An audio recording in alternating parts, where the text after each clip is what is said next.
Imagine, you are locked in a small room with no windows. You don't know what time it is. You don't know when you will be free. Every day, people more powerful than you give orders, threaten, and control you, just because they can.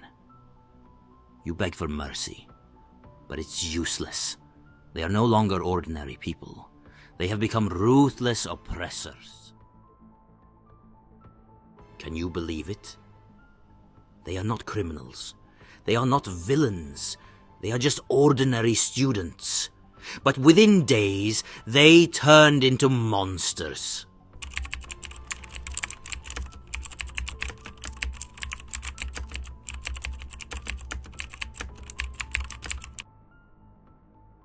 This is one of the most controversial psychological experiments in history. A study that started as a simple social experiment, but quickly spiraled into an uncontrolled cruelty.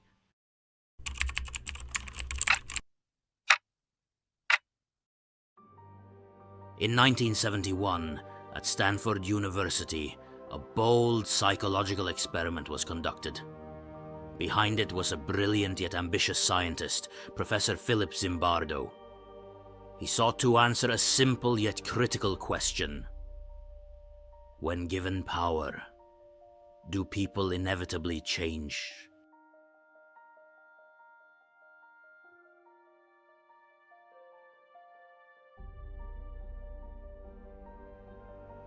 Zimbardo and his research team decided to create a simulated prison in the basement of Stanford University.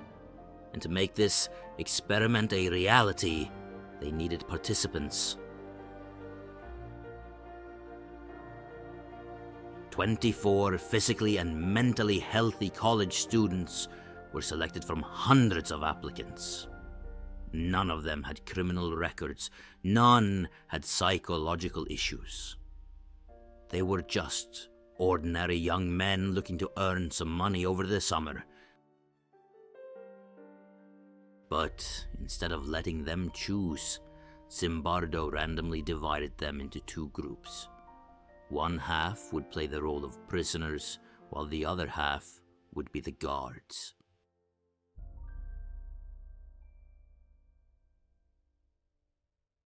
No one knew their fate in advance.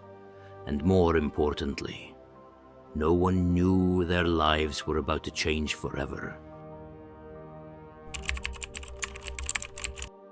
To make the experiment as realistic as possible, the research team converted Stanford's basement into a simulated prison, complete with cells, steel doors, and surveillance systems. The space was designed to be indistinguishable from a real prison.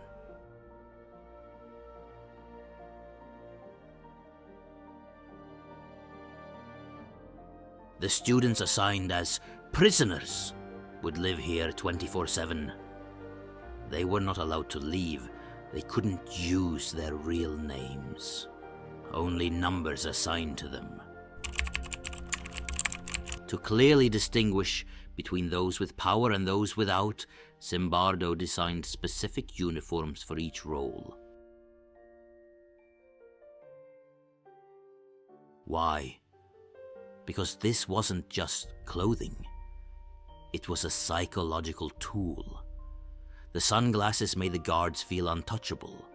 The lack of names turned prisoners into faceless, powerless individuals, and once inside, prisoners were no longer students. They had no rights, no autonomy.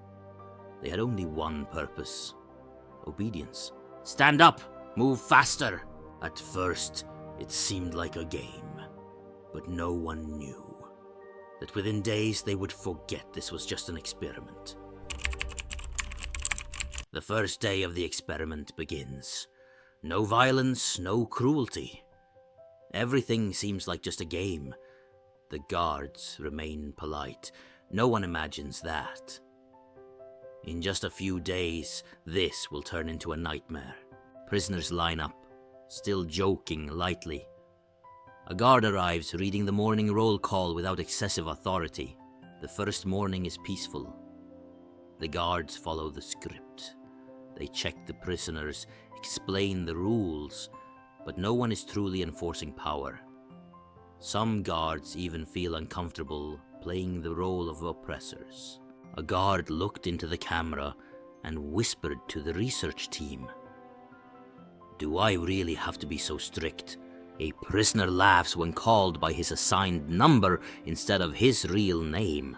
Even the prisoners don't feel threatened.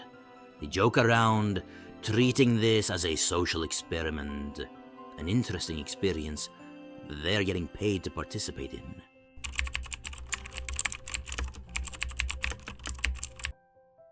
A prisoner lies on his bed staring at the ceiling, looking restless.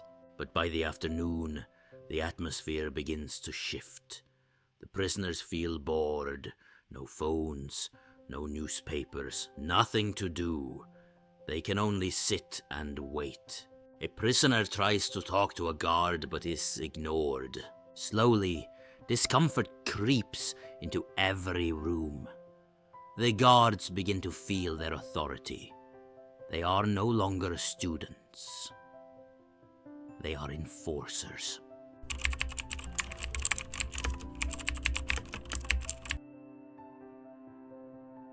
A guard orders a prisoner to clean the cell, speaking in a more commanding tone than before. When given power, humans tend to control others. And this was the first test of that reality. A group of prisoners sits together, whispering about how they are being treated. No one is laughing anymore. They begin to feel like real prisoners. A prison guard looks into the camera and whispers, "Can we be tougher?" The more dominant guards begin discussing, how far can they go to maintain order?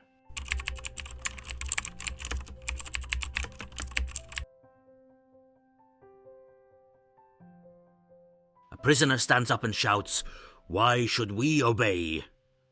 This is just an experiment." By the afternoon of the first day, one prisoner broke the rules. He refused to comply, and immediately the tension escalated. The guards were not given instructions on how to handle this, but instead of reporting to Zimbardo, they made their own decision. A guard suddenly shouts, "Get down! All of you on the floor!" A guard kicks lightly at a prisoner's bed, saying, "I said now!" In just a few seconds, the roles had shifted. The guards were no longer students. They had become authority figures, and they wanted to exert that power.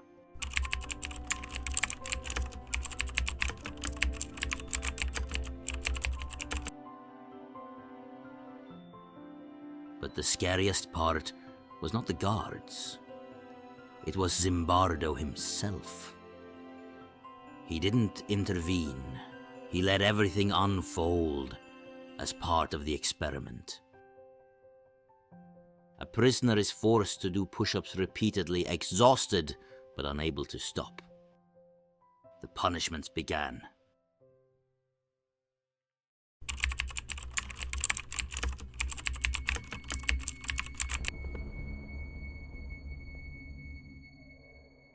After just one day, everything had changed. The guards were no longer hesitant. They were no longer just students. They had truly begun to believe they had power over the others. And when power is given without limits, cruelty is inevitable.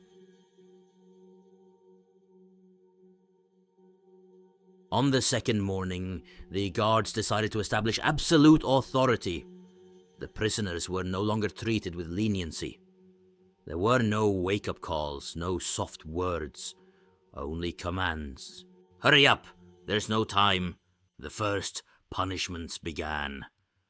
They were forced to perform exhausting exercises for no reason at all. The only goal? To break them down, to weaken their spirit. "Get up! You are a prisoner, not a person." At this point, cruelty was no longer just part of the experiment. It had become entertainment.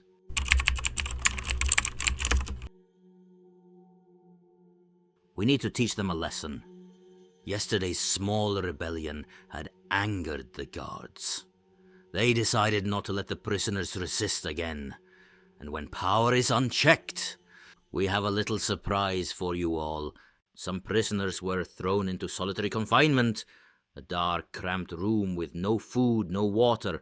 Others were forced to stand for hours, forbidden from sitting or resting. Anyone who resisted faced even harsher punishments. You want to eat, you'll have to beg for it.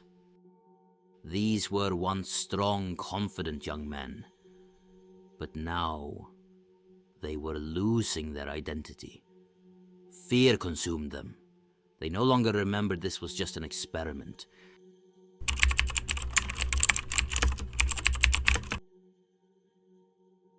But the most terrifying part? Professor Philip Zimbardo, the man who created this experiment, continued to watch without stepping in. He didn't see this as a mistake. He believed it was simply part of the research. The prisoners are starting to accept their roles. Should we stop this? Some of the research team had begun to worry. But Zimbardo refused. He wanted to see how far this could go. A quote from Zimbardo appears on the screen. "This is science. We cannot stop too soon." A prisoner sits alone in the corner, his hands clutching his head, whispering, "I can't take this anymore." But for the prisoners, this was no longer science. This was hell.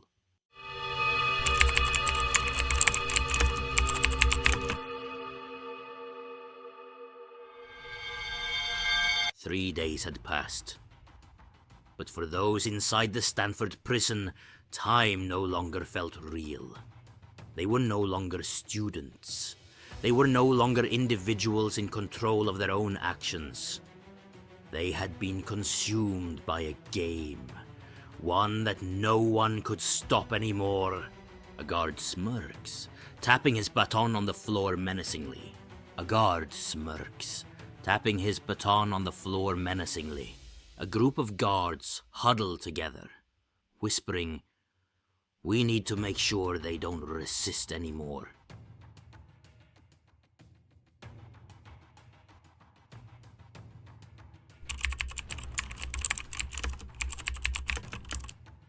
Prisoner number 8612, pacing anxiously, gripping his hair, his eyes vacant.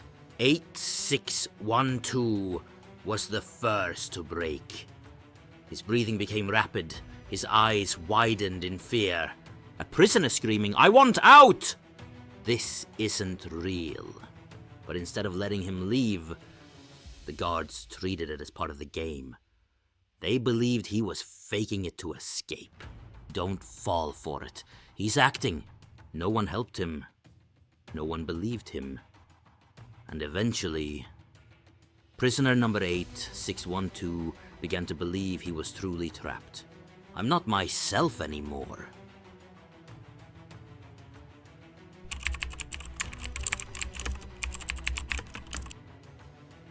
With prisoner 8612 gone, the punishments escalated. The guards were no longer just giving orders.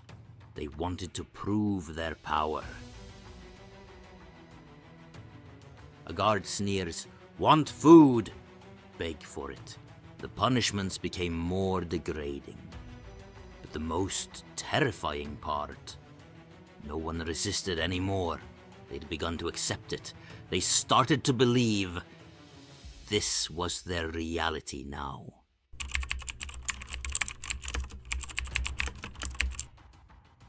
Professor Zimbardo watches from the control room, his face cold, emotionless. But everything happening was no secret. Professor Philip Zimbardo had been watching, yet he did nothing. A researcher hesitating, asking, "Should we stop this?" Zimbardo shakes his head, answering flatly, "No. We need the data." To Zimbardo, this wasn't abuse. It was research. But What he didn't realize was that he too had become trapped in his role.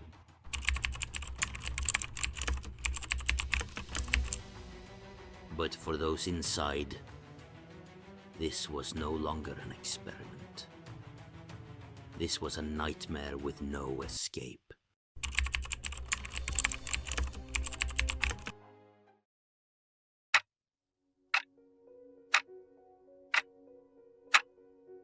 In just 6 days, a 2-week experiment spiraled completely out of control. But what caused it to end? Christina Maslach, a psychologist visiting the experiment, saw something shocking. Students, completely stripped of their will, mentally and physically broken, while the guards carried out their roles without hesitation.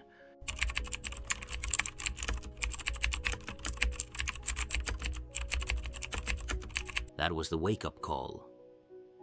Maslach asked the question that no one else had. How can you treat people like this?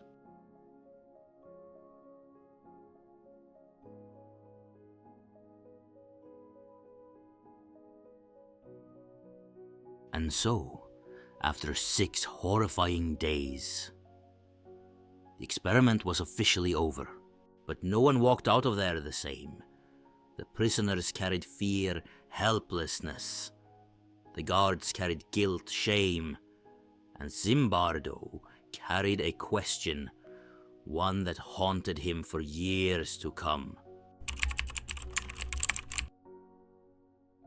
He admitted that even he was drawn into his role as prison warden. He was no longer just an objective scientist. He had become part of the system. And that blurred the lines between right and wrong.